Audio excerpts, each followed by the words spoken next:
The specimen center houses a human corpse that is over a century old. It is said to be the product of biochemical experiments conducted by the United States Army to show the newcomer Bert. Frank opened the lid. Bert was stunned when he saw it. "This thing won't leak, will it?"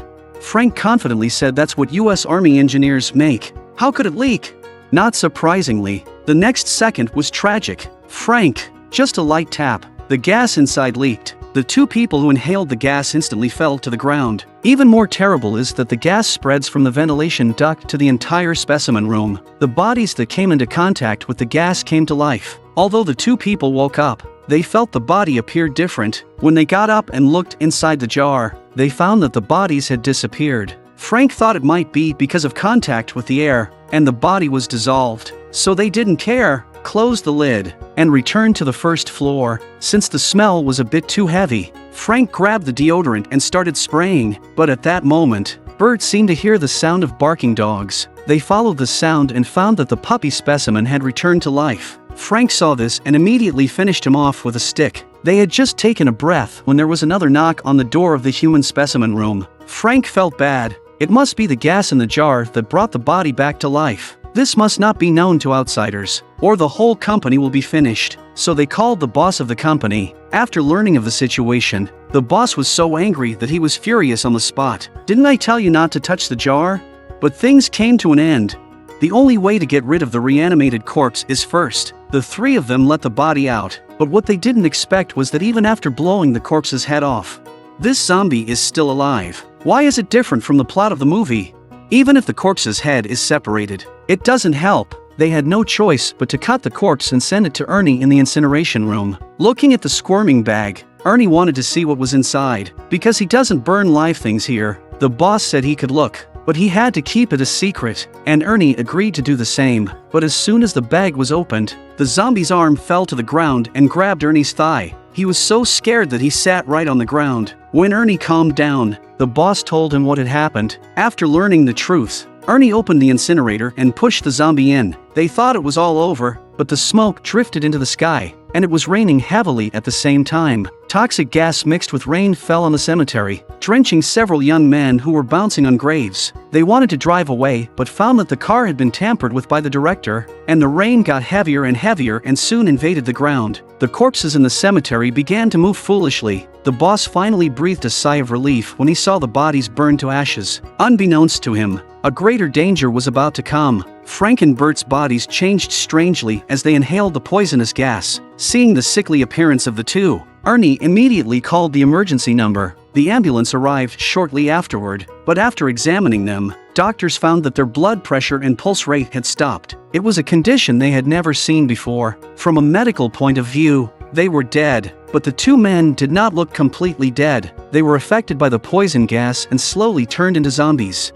Meanwhile, Bert's girlfriend came to the specimen center to look for him but found the entire specimen room empty. She only found Bert's hat in the basement doorway. She thought her boyfriend was in the basement, so she walked in, but there was no sign of Bert here either, and the jar was closed. But now it's open. Looks like the contents escaped. The woman was about to leave when she suddenly heard a strange sound from the corner. The next second, the zombie in the jar appeared before her eyes. The horrible look frightened the woman into running away, but when she was going up the stairs, she accidentally stepped on and broke the board and fell back into the basement. Seeing the zombie step by step, the woman could only hide in a cupboard to the side. But this zombie is very smart. He picked up a chain and hung it on the door, trying to use tools to pull open the door. As the chain was broken straight, the door was deformed at speed visible to the naked eye. The girl's desperate scream was overheard by a group who broke into the specimen room. They immediately followed the sound and ran to the basement, and the door was also pulled open at that moment. But the man who ran ahead of them was accidentally bitten. Seeing this horrible scene, the rest of the group rushed to the first floor and sealed the door with a wooden board. Then they ran outside, but by then,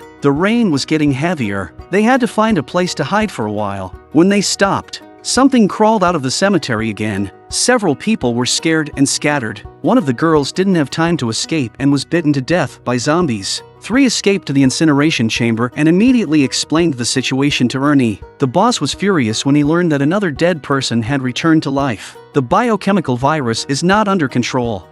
The two doctors, who didn't know why, went back to the car to get a stretcher. One of the doctors had just turned on the lights when a group of zombies appeared in front of him. Before he could react, he and another colleague were attacked by zombies.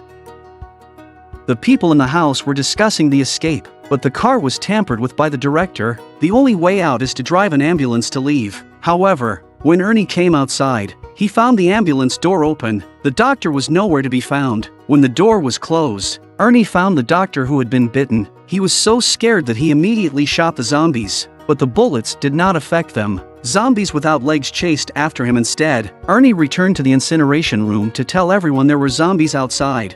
Both doctors were killed. They wanted to call the police, but found that the phone had also been tampered with by the director. At that moment, the zombies launched a general attack. They immediately blocked the door and sealed all the doors and windows, but they underestimated the intelligence of the zombies. A zombie picked up the walkie-talkie in the ambulance and called the command center for additional personnel. The people in the house just took a breath when they heard the sound of the ambulance. Two paramedics got out of the car and were pounced on by a group of zombies. Suddenly, there was movement behind them again. The zombies were about to break through the door. Several people fought to resist, but the arm of one of them was accidentally grabbed by the zombie. The zombie pulls him out and bites him on the head. The boss saw the situation. An axe chopped down, along with the zombie brought in. Ernie immediately sealed the door. Although the zombie attack was temporarily stopped, the man who was bitten was already dead. Since they couldn't find a way to kill the zombie, they had to tie him up. The zombies outside also got a taste of it and kept calling for help with their walkie-talkies. Whether it was the police who rushed in or the paramedics, none of them could escape the fate of being killed. Worse, the two people who inhaled the poison gas also mutated.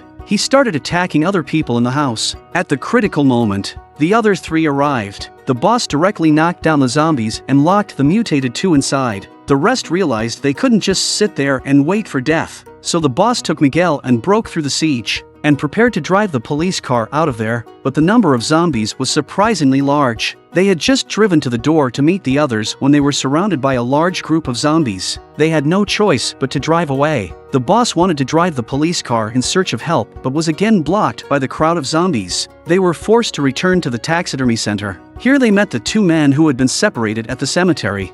At this time, mutated Bert has broken out of the door. Ernie took Bert's girlfriend and hid in the attic. Frank, who was still conscious, came to the incinerator. He jumped into the incinerator and ended his life. And more police cars arrived at the zombies' call. A zombie was dressed as a policeman to meet them. As soon as the police car stopped, zombies attacked from all sides. The officers in the car were killed instantly. This scene was just seen by the helicopter in the air. He immediately reported the situation to his superiors. Several people from the specimen center also saw the helicopter. They knew the police surrounded the place. They planned to go to the basement and use the phone below to call for help. But there was a zombie inside. But it was the only way. Miguel had just opened the door, and the zombie jumped on him. Boss used a stick to move his head. And then they took the opportunity to enter the basement. They just got through to the police station, and before they could explain the situation, the police outside were attacked by zombies. Due to the sheer number of zombies, the police's defense line was quickly breached. Hope turns to despair again. At this moment, the boss suddenly thought of the phone on the canister that enclosed the zombies. In case of an emergency, you can call. So he called, not expecting to really get through. The person who answered the phone was a colonel in the military. After learning that the canister was out of order, the colonel looked very calm, because he was involved in the research of biochemical viruses. However, due to delivery problems, the canister was lost. Now it's finally been found. After understanding the situation and the location of the incident, the colonel immediately issued a bombing mission. It turned out that they had already made a battle plan for the contingency. To destroy all evidence, they planned to wipe out the virus outbreak and the survivors together. At the command, a specially designed bomb was launched.